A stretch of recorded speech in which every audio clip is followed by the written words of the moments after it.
नमस्ते दोस्तों, आप सभी को बहुत बहुत प्यार भरा नमस्कार। फ्रेंड्स, देखिए, जहाँ तक इच्छा को विचारों में बदलने की बात है, वहाँ आंतरिक कमिटमेंट की ज़रूरत होती है। और मुझे ऐसा लगता है इसके बारे में आपने बहुत सारी बातें सुन रखी होंगी।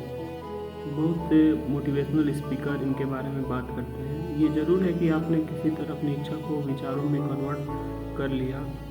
इच्छा तो वेव्स की तरह होती हैं, आई और चली गई, दूसरी आई चली गई, तीसरी आई चली गई। वे जब बहुत सॉलिड बेस पर खड़े होते हैं, एक बार जो आप बना लेते हैं, आसानी से छूटते नहीं हैं। इनकी ड्यूरेबिलिटी बहुत ज़्यादा होती है, इसलिए जो लोग विचारों के स्तर पर अपनी इच्छाओं को ले जाते हैं, डेफिनेटली वे संघर्षरत हो जाते हैं। उसको लेकर ऑलरेडी आपने बहुत सारी बातें सुन रखी होंगी, उसको लेकर कोई बात नहीं करने जा रहा हूँ। हाँ, आपको लगता है कि इस पर भी बात की जानी चाहिए, तो आप लोगों के सुझाव आमंत्रित हैं। आज की बात को हम अपने सामर्थ्य में कैसे इजाफा करें, इस पर करना चाहूँगा। देखिए फ्रेंड्स, पहली बात जो मैंने महसूस की, और ख़ासकर जो हमारी यंग लोगों से बात होती है, उससे जो मेरे अनुभव किए हैं, वो कि ये जब सामर्थ्य की बात आती है तो क्षमता की बात भी आती है। वो उस क्षमता का एकदम एक पक्षी बना देते हैं, जो उसको एकदम एक तरफा ले लेते हैं। उदाहरण के तौर पर मान लीजिए आप एग्जामिनेशन की तैयारी कर रहे हैं, तो आपको ऐसा लगता है कि जो हम काम कर रहे हैं उसका संबंध कंपटीशन से है, एग्ज़ाम का संबंध पढ़ने से है। आप डॉक्टर या इंजीनियर बनना चाहते हैं, इन सब का रिलेक्शन पढ़ने से है। तो हमें ये लगता है कि हम अपने पूरे समय, हम पूरी एनर्जी को पढ़ाई में लगा दें तो हमारी कैपेसिटी बढ़ जाएगी। ये कैपेसिटी को बढ़ाने का एक पक्षीय तरीका है, जो हमने शुरू में कहा, पहली बात। दूसरी, बस पढ़ाई उसका मुख्य केंद्र है। जिस कैपेसिटी को हम बढ़ाना चाह रहे हैं उसके सेंटर में स्टडी है। फिर पेरिफेरी में क्या है, यानी जो केंद्र है, केंद्र की परिधि में क्या है, परिधि को हम भूल जाते हैं। तो यहाँ तक जिस केंद्र को हम याद रखते हैं, उस केंद्र को पूरी तरह एक पक्षी बना देते हैं। मेरी देखिए, कोई भी बात भारी या गुढ़ तब होती है जब हम उसे एक कोण से देखना शुरू कर देते हैं। उसे आप थोड़ा विस्तार दे दीजिए, एक्सप्लेनेशन के लेवल पे ले जाइए तो सरल होने लगती है।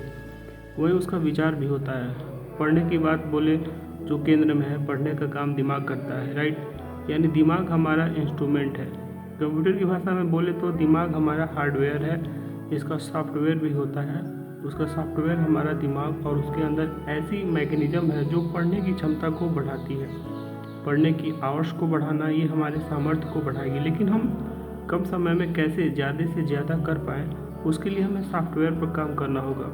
पढ़ने का काम सिर्फ पढ़ने का काम नहीं, उससे जुड़े हुए काम हैं जो पढ़ने में हमारी मदद करते हैं। कितने तंत्र मदद करते हैं, हमारी मानसिकता मदद करती है, कितनी सारी चीज़ें हो गई।